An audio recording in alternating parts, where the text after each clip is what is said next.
So I'm stood at Black Rock, okay. Behind me is the sea wall. This is part of the seawall that's been eroded, and as you can see, the sea is pretty relentless with its erosion, like hydraulic action, undercutting and collapse. And you can see here all the erosion very quickly. It's quite a soft rock. Differential erosion takes place very quickly, and it'll erode back. And so these structures, this is just a eroded bit from the past that's there. Then you have other structures here, up here. If we just walk up here, these ones here, it's a hard approach again.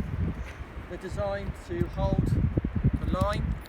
You get the sand collecting around them. It's a natural sea defence.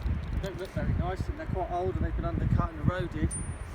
But you can see behind me, placed along the dune ridge here. This is the beginning of the dune system. If you look in your book, you can see the pattern of the dunes, and they hold the marram grass in place. Marram grass is that very resilient, strong grass that's salt resistant, grows and creates little habitats.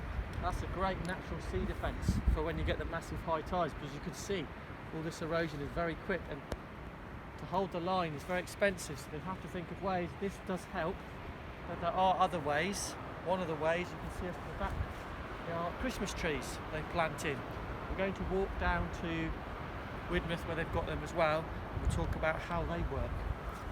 This is a gabion, I guess, in some ways. It's a cosmetic one at Widemouth, but the idea is you have rocks in cages, and they act like a seawall really in a way. The waves hit them, and the energy dissipates between the rocks and then recedes. Okay, but they're different to a seawall in fact, because the seawall is like a curve, and it goes up and comes back down again and goes back out. A gabion is a similar thing, but just goes in and the cage flexes, so it absorbs some of the power of the waves, of the hydraulic action crashing in. All right. This is a classic hard approach. Armour blocks. They run along the front of the car park at Widemouth Bay. Very expensive, large rock structures. They are worth investing in because the land behind is very valuable to the council, because they get lots of money for the car park in the summer. That money can be used in improving the county with lots of different ways, and infrastructure with schools and roads and facilities and so on. So that's why they invested in these armour blocks. Okay, sometimes they're called riprap, but they're much more moulded shapes. And as you can see, the stone beach collects by them, and that's a very natural sea defence as well, which helps. But as you say, cost, not very nice in the environment, but they are effective. They hold the line, and that's the idea. A bit like a sea wall, but not so straight and structured like that. There are two types of coast. There's high energy coasts and low energy coasts. Widemouth Bay is a high energy coast, as it receives waves from a large fetch. Distance the waves travels across the Atlantic Ocean. Erosion exceeds deposition generally. Consequently, they have to build these sort of hard structures to hold the line in the coastline. Low energy coasts tend to be, like in Britain, they're on the south coast, where there's a dominance of deposition over erosion, although sometimes on those coasts you get low pressure storms in the winter, which cause all sorts of undercutting, collapse and erosion. But Widemouth Bay, and that's a thing that you need to understand, is that there's two types of coast: high energy, low energy.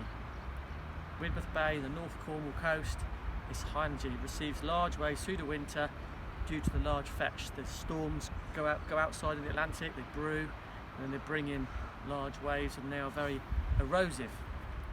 This is an example of the soft approach.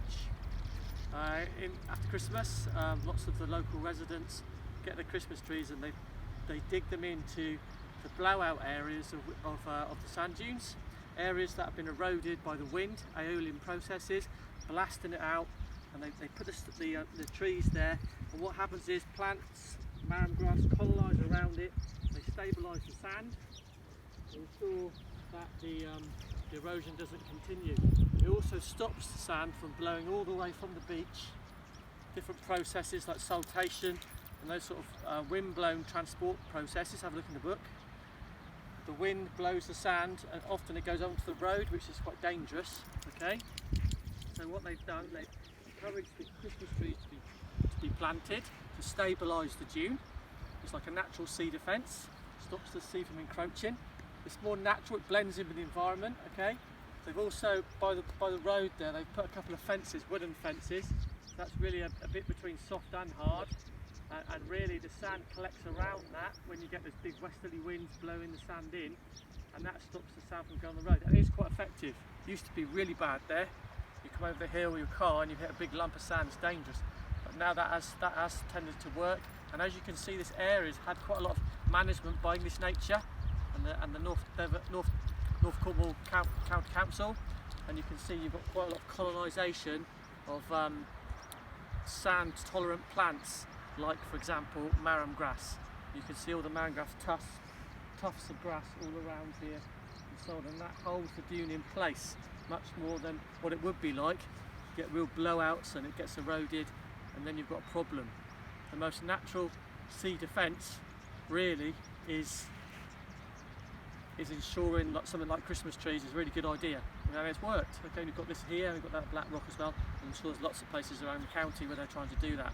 Just bits of wood really holding the sand in place, and it encourages the sand to pile up and build up, protect the line. Evening Year 10s, we're at Black Rock. This is a sea wall, it's a hard approach. It's worth investing money in structures like this. It's a hard approach because it's hard, it's been engineered, and what it does, it holds the line.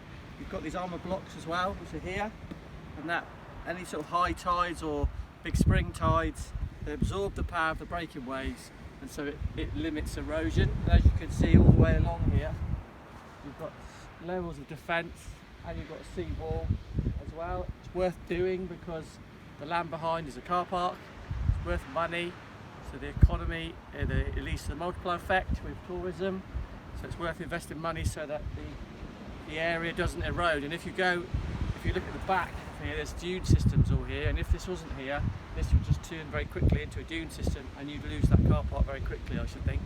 That's why it's been there and that's why it's there now. And you can see you've got drain holes here as well to avoid any sort of flooding and wetting and drying as well from the sort of like the soil and stuff. But this is the hard approach, just like really the armour blocks at Widemouth as well. Okay.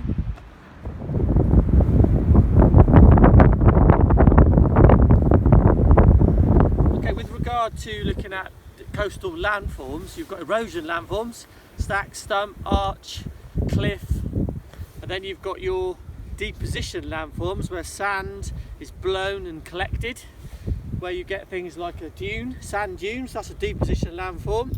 Other deposition landforms is the beach, shingle beaches and sand beaches, they're deposition landforms, and then you've got your spit and your bar, which you've drawn diagrams in from the sheets I gave you a few weeks ago.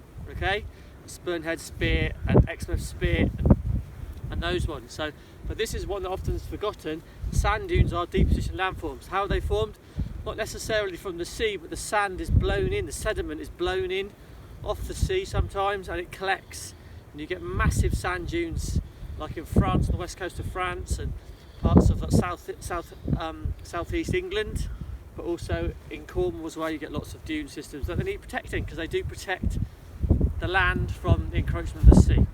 Okay.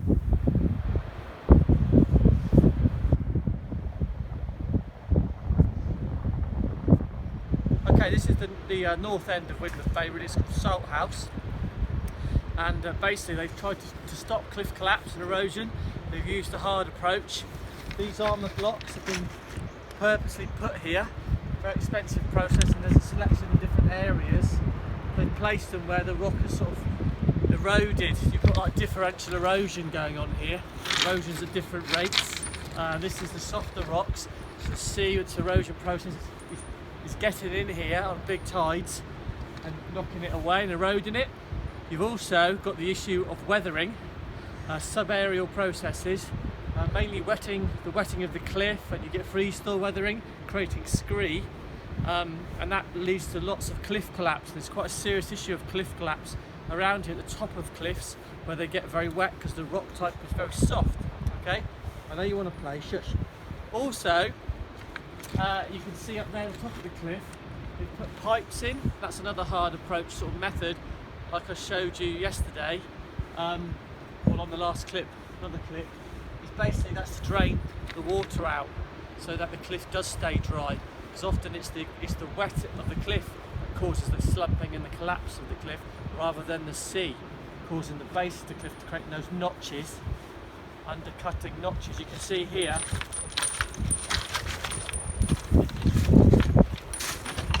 there's your notch there, look. Just see it's come up, cut away there. Hydraulic action and attrition. But as you see here, this is a storm beach, large rounded materials at the back of the beach. That's the best line of defence really. It's natural and it stops the sea from encroaching and hitting the cliff and causing it to collapse. It's worth putting these rocks in because there's a house above, salt house, and obviously that costs money to protect. But there will become a time when parts of this cliff will erode back and it will become an issue, but not for a while yet, I don't think. But behind me you can see all the erosion landforms. You can see your wave cut platforms, you can see your strata. There's your strata, bedding planes and joints, where layers of sedimentary rock, mudstones and shale and sandstone have been crushed over millions of years. It's about 240 million years ago from the Carboniferous period formed here. But also another telling point is where there's plants growing, colonisation of vegetation, it means that it's not getting eroded that badly. It means that it's stable basically. But this time of year that's the case, but in the winter when it's really wet you do get quite a lot of collapse and footpaths come away. Okay?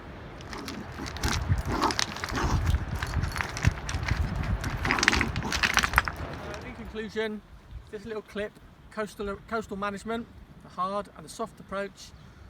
Hard versus soft. Hard, it's expensive, it's ugly, but the land is worth protecting, as opposed to the soft approach, which is better for the environment, more sustainable and often cheaper and looks nicer. There's a big movement towards the soft approach, like the Christmas trees, as opposed to the armour blocks and the seawall further down towards Black Rock. Okay, so UK exam question really you could get would be like, to what extent is coastal management essential in the UK? So you'd have to argue for and against coastal management schemes, hard and soft, on all the different types. So you have to evaluate each one. Seawall, good and bad, against something like beach nourishment, for and against. Okay, thanks for listening.